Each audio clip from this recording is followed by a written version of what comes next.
Неуспешните политики на Зоран Заев и оваа рамиска влада не може да се игнорираат, ниту пак да се премолчат. Суровата реалност и сиромаштијата имаат своји причини. И сите до една покажуваат дека оваа влада не работи. Оваа влада уништува стандарди и носи лоши резултати. Нивната неуспешност удира по джебот на народот, носи несигурност и го уништува бизнисот. Уништува животи. Македонија удира во зид кој е кренат од неуспесите на владата. Тие неуспеси на владата на Заев се очекуван епилог на фактот дека нема реформи. Оваа влада не прави реформи. Не сака да прави реформи и нема план за правење реформи. Тоа е факт кој од ден на ден станува се појасен и поочигледен за секој граѓанин. И ваквите неуспеси не се само мои зборови, туку тоа се факти кои ја сочинуваат за жал голата реалност. Фактот дека нема реформи го истакна и Европската унија, која тоа го гледа и знае, го кажува сега и врвната меѓународна финансиска институција Светската банка. Го покажуваат и редица други параметри, бројки и показатели кои не може да се сокријат. Првиот сегмент за кој ќе говорам е неуспехот нотиран од Светската банка. Имено, оваа реномирана финансиска институција во извештајот кој што го издава еднаш годишно, а насловен како Doing Business, потврдува дека годината која што според храбро искажаните зборови на почетокот на годината од страна на премиерот Заев, дека ќе биде економска година, се претвори во економско цунами, тоест економско фиаско. Имено, нашата држава бележи назадување и тоа резултираше со пад од 7 места. Уште пострашно е што во сите области кои се мерат и оценуваат од Светска банка, Македонија бележи назадување. Врвната светска финансиска институција Светска банка потврдува дека во Македонија нема реформи. Не се подобруваат состојбите во економијата, не се даваат нови можности и шанси за економските субјекти и за граѓаните. Не се олеснуваат процедурите. Светска банка истакнува дека наместо напред, ние одиме назад. Во најновиот извештај на Светска банка за водење на бизнис во 2020 година, како што кажав, имаме пат од 7 места и сме рангирани на 17-тото место. Тоа е точно назадување во однос на последниот извештај од 7 места кој што беше објавен за 19-та година. Македонија има сериозен пад во сите индикатори од извештајот. Вкупно се 10 индикатори и нашите резултати се лоши и загрижувачки. Патеката по која сме поедени со вакви резултати ќе не врати назад пред 10 години кога бевме во фаза на реализација на многобројни реформи, унапредување на институциите и нивните политики за работа, со цел да се постигнат подобри услови за водење на бизнисот во нашата држава. Во однос на секој индикатор, посебно во споредба со претходниот извештај во 2019 година, ќе направиме една кратка компаративна анализа. Имено, за индикаторот за почнување на бизнис имаме пат од 31 место и сега сме 78 во светот. Порано компанија се отвараше за еден ден, а сега, според извештајот, потребни се 15 на дена. За индикаторот градежни дозволи имаме пат од 2 места и сега сме на 15-тото место во светот. Индикаторот поврзување на електрична мрежа имаме пат од 11 места и сега сме на 68-то место. Индикаторот регистрирање на имот имаме пат од 2 места и сега сме на 48-то место. Индикаторот добивање на кредит имаме пад од 13 места, односно сега сме на 25-то место во светот. Индикаторот заштита на малцински инвеститори имаме пад од 5 места и сега сме на 12-то место во светот. За индикаторот плаќање на даноци влошена е состојбата и забележен е пад од 6 места и сега сме на 37-то место. Исто како што имаме пад во индикаторот на дворешна трговија од 3 места и сега сме 32 во свет, односно спроведување на договори имаме пад од 10 места и сега сме на 47-то место. Речиси, по сите 10 параметри имаме назадување, замислете, во годината која што требаше да биде економска година. Ова не се само очигледни показатели дека земјата нема реформи и дека практично назадува. И јас сум загрижен што овие назадувања ги имаат негативно влијание и за идниот период во поглед на странските директни инвестиции.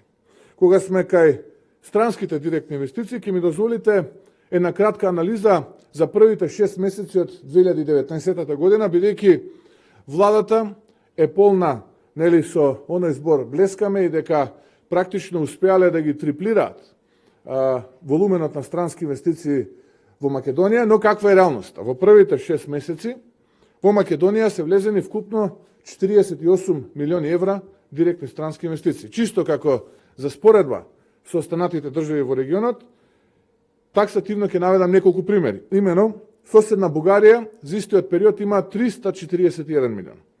Чешката република 576. Унгарија 1 милиарда и 100 милиони. Државата за која што Зоран Заев велеше дека ние сме примерот за владење на право. Тие имаат 1 милиарда и 100 милиони директни странски инвестиции, а ние примерот имаме 48 милиони. Црна Гора 227 милиони. Словенија 569 милиони и соседна Србија 1 милиарда и 400 милиони евра. Тоа е отприлика она блескање, односно неколкократно зголемување на директните странски инвестиции во Македонија, како резултат на политиките на сега веќе дуото Заев-Ангушев, споредено со економските политики кои што ги имаат нашите соседни држави. Последниот, односно вториот, би рекол, сегмент, кој што денеска на денешната пресконференција би сакал да го коментираме, катастрофалната реализација на капиталните инвестиции во Македонија. Со странските ја видовме ситуацијата, таа е траурна, тажна, односно би рекол катаклизмична, бидејќи владе економско цунами кога станува збор за директните странски инвестиции, но каква е сега состојбата со домашните инвестиции, односно инвестициите кои што треба да ги менаџира и практично имплементира владата. Имено, реализацијата на капиталните инвестиции според последниот извештај за реализација на буџетот објавен денеска, заклучно со септември месец 2019 година, а споредено со буџетот кој што е планиран на почеток од оваа фискална година, во бројка е нешто повеќе од 8,5 милиарди денари, или тоа е еднакво на 32,3% од тоа што било планирано на почетокот на годината. Доколку бројката се спореди со ребалансот кој што беше усвоен во собранието, тогаш таа е нешто поголема, а зошто нешто е поголема ќе кажам за некоја минута, изнесува 37,63%. Реков, таа е нешто поголема, бидејќи со ребалансот, поради неспособноста на оваа арамиска влада да спроведе, реализира проект, скратени се 3,25 милиарди денари, кои што беа предвидени на почетокот на годината, или нешто повеќе од 50 милиони евра, кои што на почетокот на годината беа предвидени за капитални инвестиции, кои што, како што кажав, ќе повторам, требаше да ги менаџира и реализира владата, за да истите бидат вратени во останати тековни трошоци во буџетот и служат за тоа за кое што ние ја предупредивме македонската јавност, дека бидејќи се неспособни да реализираат економски политики, парите кои што не знаат таму да ги потрошат, ќе ги потрошат во обидот за подкуп и да играат на картата на кратко помнење на граѓаните на Македонија. Тоа е започнато и овие 50 на милиони евра, наместо за развој на државата, сега служат за подкуп, односно за имплементирање на политиките на Зоран Заев. Дека сме во право и дека ова што кажуваме е вистина, говорат уште два други параметри кои што се денеска дел од извештајот за реализација на буџетот, заклучно со месец, ке повторам, септември 2019, а тие се следниве два параметра. Имено, приходите во буџетот се на ниво од 70% од тоа што било планирано, додека пак расходите се на ниво од 68% од тоа што било планирано на почетокот на годината. Имајќи предвид дека со ребалансот малку се нивелира, односно околу за 5 милиони, негде околу 300 милиони денари се нивелираа расходите и приходите, околу 5 милиони евра, можеме да го констатираме процентот дека и со ребалансот и со оној кој што беше предвиден на почетокот на годината, тие се на исто ниво. Со други зборови, државата ги собира парите од бизнисот и од граѓаните, наместо да ги троши за капитални расходи, наместо да ја развива државата, тие ги трошат за останати трансфери и се обидуваат да играат на кратко помнење, па со определени политики кои што се темелат на подкуп, да обезбедат гласови за следните предвремени парламентарни избори кои што ќе се случат во Македонија. Почитувани, како можеме да кажеме дека Македонија блеска кога нема реформи, кога има индикатори со кои земјата драматично го загрозува своето место на листата на Doing Business, кој што го објавува најреномираната можеби светска финансиска институција, тоа е Светската банка. Кога нема капитални инвестиции, кога народот гладува, кога индустријата тоне. Нема напредок во земја во која што има влада без концепт, без визија и без стабилност во политиките. Не се дава слобода и простор и шанса на фирмите и бизнисите додат напред, економската заедница е притисната и се гуши. Не и се исполнуваат барањата, игнорирани се комплетно. И се тоа надоврзано со огромното ниво на криминал и корупција, функционери кои рекетираат, со народ кој буквално гладува. Сликата која луѓето од Европа и светот ја добиваат за Македонија е слика за земја која е разорена со поделби, сиромаштија и назадување. И тоа е нешто што мораме да го промениме. Треба да бидеме искрени едни со други, да се признаеме дека вака повеќе не оди и нема да биде подобро, затоа што искуството со оваа влада, предводена од Зоран Заев и СДСМ, тоа го докажува. Почитувани, овие показатели кажуваат дека имаме назадувања, а реформи нема. Нивниот прав пат завршува во провалија. Ова е најдобар показател дека владата не ја бива, дека не работи, дека нема да направи подобрување. Логичен резултат на таа нивна квази владина политика е падот кој им се случува деновиве. Во сите овие лоши вести има една добра, тоа е дека оваа влада, која што ја предводи Зоран Заев, е делегитимирана и веќе падна. И би додал падна и за среќа на граѓаните на нашата држава нема да се врати. Доаѓа обнова на Македонија со сериозен план и стратегија за економски бум. За тој економски бум имаме и конкретни позиции и веќе известни сериозни капитални проекти и инвестиции на светски реномирани компании кои ќе ги представиме во периодот кој следи, а особено ќе бидат дел во нашата програма. И тој економски бум кој ќе го донесе новата влада, предводена од ВМРО ДПМН, ќе се почувствува веќе во првите 100 дена од незиното формирање. Јас за овој збор стојам и гарантирам дека сето она кое што го говориме ќе се реализира. Ви благодарам. Доколку имате прашања, повелете.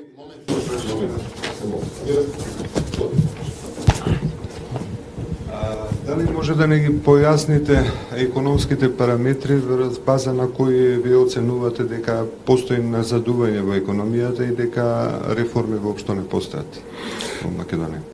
Па јас што туку завршив со презентацијата за која што вие практично ми го поставувате прашањето. Извештајот на Doing Business, кој што е дел од анализата која што ја прави оваа меѓународна институција Светска банка, е практично навигација за идните потенцијални инвеститори кои што би сакале да инвестираат во нашата држава. Таму се анализирани 10 индикатори и ние во сите 10, тоест да бидам попрецизен, во 9 имаме драматичен пат, а во еден сме на истото место. И сега вие, доколку сте странски инвеститор, односно инвеститор кој што сака да инвестира во оваа земја, прво нешто што ви паѓа на памет е да го земете тој документ и да прочитате за таа земја, да видите како економски оваа земја се развива и кои можности ги нуди. Кога ќе видите дека таа назадува по овие индикатори, тогаш можеби ќе си го поставите прашањето дали навистина треба таму да инвестираме или па можеби во некоја друга земја од соседството или пак во некоја друга земја. Резултатот на таа дилема која што претпоставуваме имаат голем дел од странските инвеститори, во вториот дел од мојата пресконференција го кажав, односно анализа, а тоа се директните странски инвестиции. Директните странски инвестиции во првите 6 месеци од 2019 се на ниво од 48 милиони евра во Македонија. Во соседна Србија 1 милиарда и 400 милиона. Во Унгарија, за која што нашиот премиер велеше дека сме блескале, дека сме пример во делот на владењето на право и слично, има 1 милиарда и 100 милиони евра. Црна Гора има 227 милиони. Повеќе од 500 милиони евра има Словенија, соседна Бугарија исто така. Тоа се параметри врз основа на кои што ние можеме да ги цениме успешните економски политики. Дека немаат план, дека немаат визија, дека немаат стратегија и дека не знаат да водат проектен менеджмент е практично реализацијата на буџетот. А и што не знаат да привлечат директна странска инвестиција веќе трета година поред. Еве не знаат. Тоа го заклучуваме и од извештајот на Светска банка Doing Business, тоа го заклучуваме и од бројот, волуменот на пари кои што се влезени по основ на директни странски инвестиции во нашата држава. Ајде да видиме сега со овие домашни, парите ги прибираат од вас, од економијата, од бизнисот, ги собираат тие пари влегуваат во буџетот и сега нивото на реализација на капиталните инвестиции кои што тие на почетокот од годината си ги дефинирале и биле на ниво од 25 милиарди 900 милиона и нешто денари, ги намалиле со ребалансот на 22 милиарди и нешто, односно за 700 и нешто милиона, односно за некаде околу 3 милиарди запирка 250 милиони денари, или нешто повеќе од 50 милиони евра. Зошто?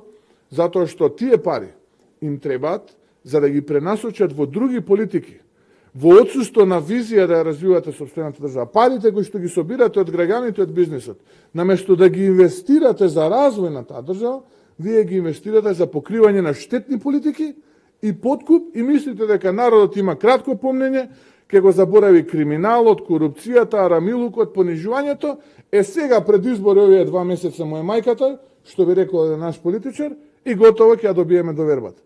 Не, туку оставате трајни последици за кои што ќе ни треба време да ги залечиме. Но свесни сме, овие показатели се јасна насока дека одиме во бездна, одиме во едно грчко должничко сценарио, но подготвени сме, имаме стратегија, знаеме како да излеземе од ова, затоа што на оваа држава веќе е преку глава и на овие граѓани од политички измамници, доаѓа времето на честни и честити политичари. Господине Мицкоцки, денеска прилична еуфорија владе во медиумите во Грција, особено по телевизискиот настап на генералниот секретар на ВМРО ДПМН за меѓународна соработка господинот Муцунски вчера во изјава за ТВ Скај телевизија дека ако дојде владата предводена од ВМРО ДПМН на наредните избори, ако се победи, дека ќе го промени преспанскиот договор. Еве сега може би добра можност да појасните уште еднаш. И уште едно прашање имаме околу можноста за коалицирање пред избори со блокот албански партии кои што се сега во опозиција, бидејќи гледаме дека кај нив владе, мислам има повиси за како да кажам, за окрупнување како Ќе мора да сме малку попрецизни околу изјавата на меѓународниот секретар на ВМРО ДПМН, господинот Муцунски. Никаде во изјавата, ова што вие го велите, не го кажува господин Муцунски, туку кажува дека е горд. Може би некогаш треба да ги слушаме и да ги читаме политичарите од Македонија, а да не влечеме паралела со тоа што говорат вестниците и медиумите во соседството. Изјавата е јасна и прецизна и е во корелација со она што јас го говорам веќе подолго време. Дека ВМРО ДПМН не учествуваше во сето ова, дека ВМРО ДПМН беше против. И од денешна перспектива се срами што оваа влада предводена од Зоран Заев го направи тоа што го направи, дозволи да се стекнат права. Да ја ставиме државата, откако ќе се формира новата влада на ВМРО ДПМН на брза трака, Македонија да биде дел од Европската унија. И по правото на самоопределување да го поставиме прашањето. Ние сме македонци кои што говорат македонски јазик. Што е спротивно на ова што го говори господин Муцунски и што го говорам јас? Што е спротивно од било кој договор кој што беше актуелен и подпишан од страна на владата на СДСМ и Зоран Заев? Па нели самите тие излага и велеа дека ние сме македонци кои што говорат македонски јазик, кои што доаѓаат од Македонија. Исто како што ние кои што се наоѓаат во Северна Грција се дел од област на Македонија, се нарекуваат македонци, но се чувствуваат како грци. Што е тука спротивно? Што има лошо? И каде господинот Муцунски погрешил во неговата изјава? Вие не сте македонка? Не говорите македонски јазик? Да. Еве, јас сум македонец кој што говори македонски јазик и од Македонија. Благодарам. За второто прашање, да, разговараме со многу политички партии. апсолутно разговараме и ќе продолжат разговорите со политичките партии доколку имаме сврзна точка, доколку најдеме заеднички интерес кој што ќе конвенира со интересот на граѓаните на Македонија. Ние апсолутно не гледам никаква пречка да потпишеме договор и пред изборна коалиција, но и да оставиме простор за понатаму ги донивелираме ставовите доколку има некои разиденувања во постизборна коалиција после победата на предвремените парламентарни избори. Во таа насока сакам да ве прашам, како ја коментирате можноста за предизборна коалиција во владеачкиот блок помеѓу СДСМ и ДУИ? Тоа ќе биде едно прашање. Уште едно прашање сакам да ви поставам. Овој извештај истиот владава вчера објави вест дека сме имале најдобри постигнувања во регионот. Премиерот, вице-премиерот за економски прашања често викаат дека имаме рекордно ниво на инвестиции. Ви излегувате на пресконференција, расте нели просечната плата во однос на претходната година, се менуваат. Ви излегувате и викате дека се оди надолу. Нешто статистиката не зеза или?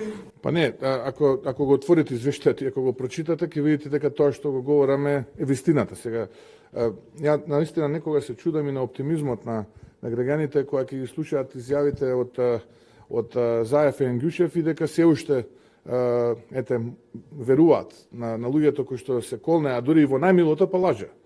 Така да, навистина не би можел ништо повеќе да додадам од тоа што го кажав. Во самиот извештај се содржани сите 10 индикатори по кои што се анализира напредокот на една држава од една во друга година и многу лесно можете ова да го проверите. Истовремено ќе влезете во Народна банка на Македонија, ќе влезете внатре и ќе ги видите параметрите кои што се однесуваат на директните странски инвестиции. Јас од таму сум ги земал, изворот е таму, 48 милиони евра. Доколку влезете во Народната банка на останатите држави кои што беа дел од компаративната анализа, ќе ги најдете истите параметри. 300-600, колку милиони вика дека имаме странски? Па не знам, тоа претпоставам беше за минатата година, кога компаниите, кога велевме ние ја реинвестираат добивката, тогаш беше тоа. Но тоа беше за минатата година, не се однесува на оваа година. На оваа година во првите 6 месеци тоа е бројката. Еве може секој еден граѓанин достапно е тоа да ја отвори интернет страната на Народната банка, да провери, да види дали ние ја говориме вистината или пак ја говорат од владата. Но повторно ќе потсетам.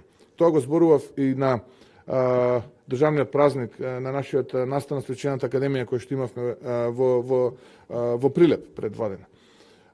Се ќе се изнаслушаме во периодот кој што следува, секакви ветувања, секакви анализи, но секогаш имајте во предвид дека овие луѓе се колнеа, а лажеа. Секогаш треба граѓаните да имаат во предвид дека овие луѓе се колнеа и лажеа. И тоа во најмилото. Коментар само за можната предизборна коалиција во владеачкиот блок? Јас ги слушам изјавите од претседателот на Демократската унија за интеграција, веќе 2 изјави поред кажа дека нема намера да влегува во една таква коалиција. Претпоставувам дека секоја политичка партија, како што и ние имаме право и можност, така и тие имаат право и можност, тоа е убавината на демократијата, да се седне, да се разговара во една предизборна, постизборна коалиција, така што ние сме фокусирани на политиките и на понудата која што ќе ја даде ВМРО, па не загрижени сме од лошата ситуација која што се наоѓа нашата држава на економски, политички план и наистина ќе се обидеме да понудиме нешто што на краток рок ќе биде офанзивно и ќе донесе резултати. Јас тоа го говорам веќе втор пат поред дека граѓаните ќе ја почувствуваат новата политика на ВМРО-ДПМН споредена со оваа политика, но и со политиките во минатото, уште во првите 100 дена од формирањето на новата влада. Знам дека ќе биде голем предизвик и пеколно тешко да се убедат граѓаните, бидејќи во минатото имало многу ветувања, многу очекувања, за жал. Голем дел од политичарите не ги исполниле тие ветувања, не ги реализирале тие очекувања. Тоа е трейдмарк, би рекол, заштитен знак за оваа влада и за дали без разлика дали станува збор за нивни политики на локално или на централно ниво, но ние ќе дадеме се од себе да ги убедиме во нашата честита и честна намера дека тоа што ќе го ветиме, тоа и ќе го реализира. Дали во овој краток период пред техничката влада ќе се обидете да ги затворите отворените прашања како што е изборот на државен ревизор, АВМУ, законот за јавно обвинителство и дали можеби веќе се одлучивте за министри, верувам дека можеби уште не, меѓутоа ако има нешто да не информирате. Да, што се однесува до тековните активности, да, тие траат, се разговара на таа тема и доколку се разбира, се дојде до точка која ќе се договориме, јавноста ќе биде благовремено информирана. А јас сум оптимиста дека можат и тие теми да се затворат пред предвремените парламентарни избори. Другото прашање беше поврзано со Државниот ревизор, АВМУ, законот за јавно. Па да, за тоа збориме. Да. Не, јас сум оптимиста дека разговорите течат и дека тие разговори на крај може да вродат со плод и да се договориме пред избори. Дали вие во партијата веќе се одлучивте кои... А дали и мињата? Не, се уште не сме се одлучиле, ќе бидат познати. И господин Мицкоски, јас имам 3 прашања. Првата е да се надоврзам со две други теми што беа порано од колегите прашани. Од ДУИ велат дека ќе коалиционират со вас само ако ги исполните некои услови кои се битни за нив. Инаку нема да коалиционират со ВМРО ДПМН, иако вие можеби ќе бидете новиот мандатар. Дали вие би прифатили да коалиционирате со некоја партија кој ви услувува? Јас на нивото на кое што комуницирам со раководството на Демократската унија за интеграција, ваков тип на условување не сум слушнал, да бидам искрен. Вие предпоставувам реферирате на она помалку би рекол нестрекна изјава на министерот за економија која што беше дадено на едно интервју на ТВ21 пред некој ден.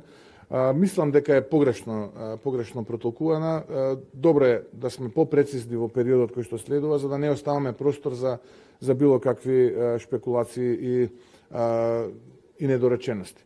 Инаку на нивото на кое што ние комуницираме, таков тип на комуникација не постои.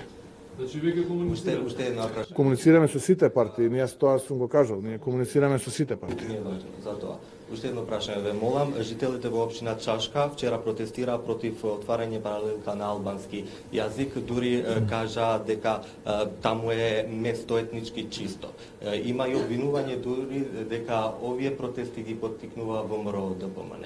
И денеска членовите во тоа општина на ВМРО ДПМН гласа против. Кој е ваш коментар за ова? Не сум запознаен за ова вие кој што го говорите, но истовремено знам дека добивам голем број поплаки од граѓаните на Тетово кои што имаат деца во гимназијата Кирил Печиновиќ кои што еве трета година поред очекуваат да добијат нормални, не велам пристојни, нормални услови за следењето на наставата, но за жал од страна на министерот за образование, од страна на градоначалничката на Тетово се комплетно игнорирани.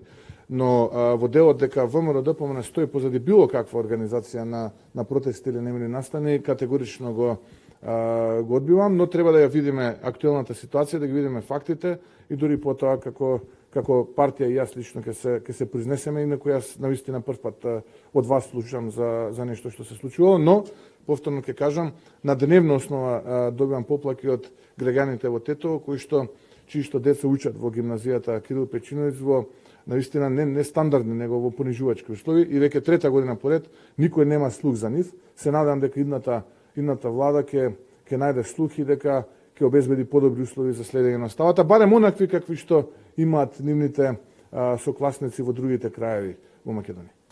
Господине Мицкоски, уште едно прашање. Споменувате според вас за поразителни економски резултати. Во едно неодамнашно интервју наведувате дека Заводот за статистика фабрикува податоци. Имате ли некои сознанија за конкретни случаи дека се фабрикуваат такви податоци? Да, ние отворивме и оваа тема. Доаѓаат разноразни сведоштва од вработени сегашни, но и поранешни, вработени во рамките на Заводот за статистика за фабрикување и испорака на резултати кои што претходно се диктирани на Илинденска број 2, а со цел да се стекнат подобри стартни позиции во делот на обезбедување средства за финансирање на буџетот, но и за други политики кои што ги води ова влада. Навистина тоа е загрижувачки. Јас во едно интервју кажав дека доколку ова се потврди, а следната влада предводена од ВМРО ДПМН сериозно ќе се позанимава со ова не е срам и измама само за граѓаните на нашата држава, туку ова е срам и пред меѓународните реномирани институции кои што од тој завод за статистика добиваат навигација при определување на кредитниот рейтинг, а кредитниот рейтинг го користат исто така овие странски инвеститори покрај извештајот на Светската банка Doing Business, дали да инвестираат, дали да позаемат пари на нашата држава и така натаму.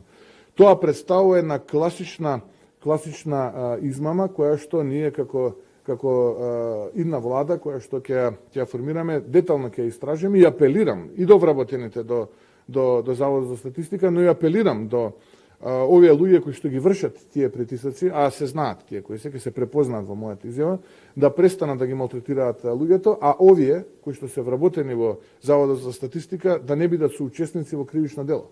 За да немаме после тоа зошто и како поставување прашања, доколку се констатира ова кое што како сведоштво ние го добиваме од сегашни, но и од поранешни вработени таму, навистина ќе представува многу лошо и за имиджот на државата и ќе представува еден огромен проблем. Најде уште едно кратко, ако може.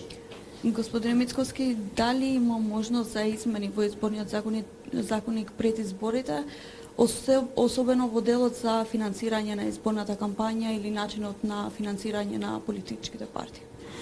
Сите опции се отворени, доколку постои договор помеѓу политичките стейкхолдери, помеѓу политичките партии, зошто не? Се што е во рамките на законскиот рок е навистина добро да се заврши. Навистина тука не гледам причина доколку се договориме да тоа не го завршиме. Дали сум оптимиста или песимиста, јас би сакал повеќе да бидам оптимиста. Да, повелете. Само едно прашање, бидејќи министерот за земјоделство денеска обвини дека ВМРО ДПМН стојат позади најавените протести утре на земјоделците, како коментирате тоа? ВМРО ДПМН стои позади интересите на земјоделците и позади политиките за подобра иднина на земјоделците, а СДСМ и министерот не обвинуваат, но тие стојат позади погрешните политики кои што ги доведоа земјоделците на питачки стап. Или да бидам попрецизен, ние стоиме позади интересите на земјоделците, сме стоели и ќе продолжиме да стоиме, а тој нека продолжи да го обожува ликот и делото на Зоран Заев и нека води погрешни политики кои што ги доведе земјоделците на питачки стап. И благодарам.